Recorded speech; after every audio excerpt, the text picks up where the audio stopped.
today's video, I'm gonna share the 3 mistakes that you are making and how it's holding you back from having success in your life. So by the end of this video, you're gonna be able to identify the mistakes you're making and what you need to start doing today so that you can have a totally different life.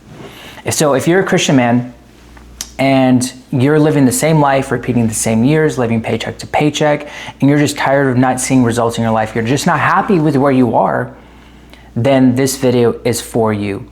Because if you are ready to see a change in your life from your business, fitness, family, and faith, then this video again is for you. Okay? When I made these shifts myself, my life completely changed, not just for me, but for my wife and how I show up in every area of my life. And so I believe that when you apply these shifts in your life, everything is going to change for you. You're going to have a great transformation and see results immediately. But again, if you don't make these changes, you're just going to stay on the struggle bus and you're not going to see the results that you desire to see. You're not going to be able to achieve your goals. So let's dive into this. We got some juicy stuff here for you. Number 1, God already gave you authority. You have to stop waiting for permission. This is a good one. Okay, passivity dressed up as prayer is still passivity. But what is passivity? Passivity is the acceptance of what happens without active response. I see so many people that I've spoken with who are constantly praying but never taking action. Okay, you have to remember that God gave you authority. You don't need permission from anybody, not even from yourself. Okay, let me give you an example. God gave Adam dominion without him asking for it. Authority was assigned, it was not earned. Okay, Genesis 1:15, and it says, the Lord God took man and put him in the Garden of Eden to work it and keep it. God gave him authority over the garden. That means Adam did not need to ask God, Lord, where should I sow these seeds? When should I pull the weeds out? He already had authority to work it and keep it. Okay, God gave you authority over your assignment to work it and keep it. The problem, though, is that you are waiting for God to show up in a burning bush to give you permission. Okay, you're waiting for God to show up in a burning bush when God already gave you permission. He said, be bold and courageous. Okay, be bold and courageous. Waiting on God can be obedience. But more often than not, waiting on God is fear masked as wisdom. And this is where you need to use your discernment, because a lot of people are saying, oh, I'm just waiting on God. And I know that because I've been there before. A lot of times God is waiting on us to move. Okay, God already gave you direction through his word, wisdom, and his spirit, not by removing your responsibility to decide. I was speaking to some men and I discovered a pattern where a lot of men are putting the responsibility on God to decide for them, which doesn't make sense.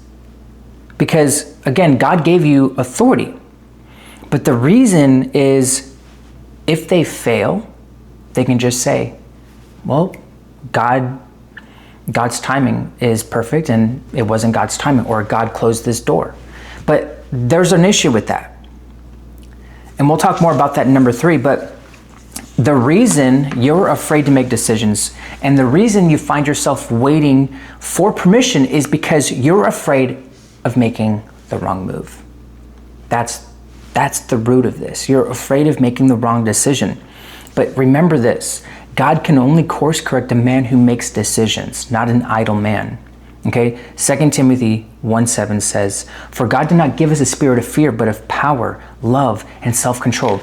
Other translations say power, love, and a sound mind. What does that mean, a sound mind? Well, in this context about fear, what happens when we're operating through fear or on fear, with fear? It is our nervous system. Our nervous system is dysregulated. And so this is where you're in fight or flight mode. And this is where when you're operating on fear, You're afraid of making decisions because your nervous system is sensing that there is a threat. Whenever you're pursuing a goal, whenever you're doing something ambitious that you have not done before and it's stretching you out of your comfort zone, your nervous system is like, whoa, hold on, this is a threat. And so what's going to happen is you procrastinate. You don't take action. You self-sabotage. So God, when he's saying here, he did not give us a spirit of fear, but of power, love, and self-control, a sound mind. A sound mind is a regulated nervous system, one that is able to make decisions, move forward, and face those fears. Ooh, that is so good. God is so good. Okay, so now that you have that in mind, if you need more context on that, you can watch this video here. I break down a little bit about identity and the whole nervous system breakdown for you. So you can look into that video after this one if you want. And then number 2, your fragmentation is an identity problem, not a performance problem, okay? So the big 4 don't fall apart separately. They fall apart from the same root. Business, fitness, family, faith, they all run on the same operating system. It's who you believe you are, okay? That is so important to understand here, okay? If you don't believe that you can be a great leader, guess what? It's gonna show up in your actions. You won't be able to lead in business. You won't even be able to lead in your 9-to-5 job. You won't be able to lead in your fitness, your family, your faith. It's gonna show up everywhere because how you do one thing is how you do everything. So a man with a weak identity leaks into every domain because no structure holds without a foundation. You cannot lead your wife if you cannot lead yourself. And you cannot build a business with a 9-to-5 mentality. This is all rooted in identity. But what is identity? Identity is the sum of your thoughts, beliefs, and behaviors. And you will always show up and act in accordance to your identity.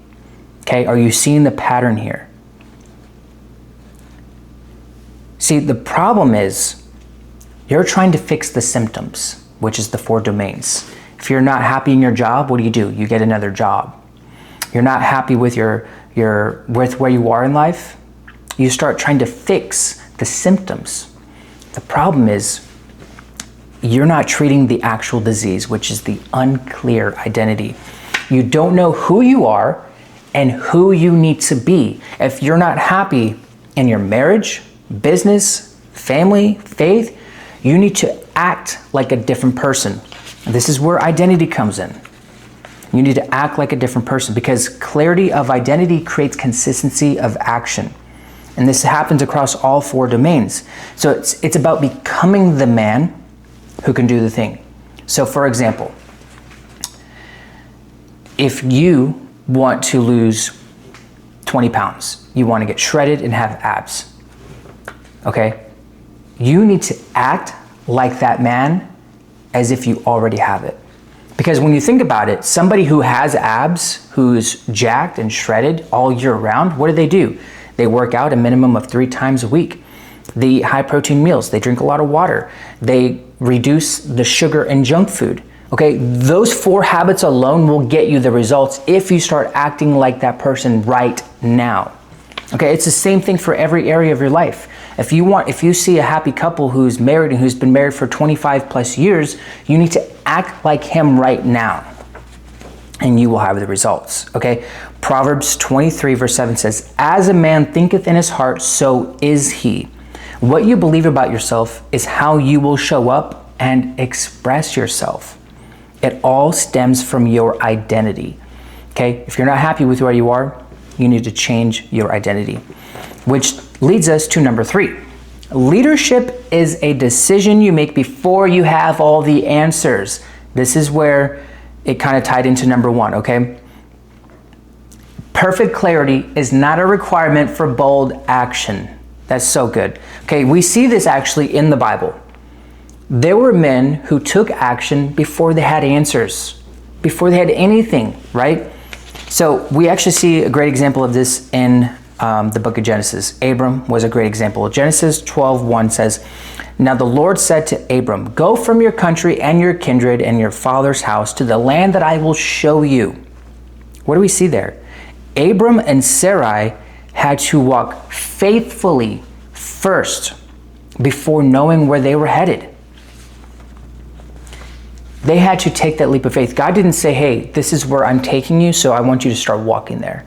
No, he didn't even give them a direction. He just said, leave. He said, leave your land. See, the problem is you're trying to get to the promised land before you were able to leave what is familiar. You want to get to the promised land, but you're still staying in that land of familiarity, okay? That is what we have to fix here.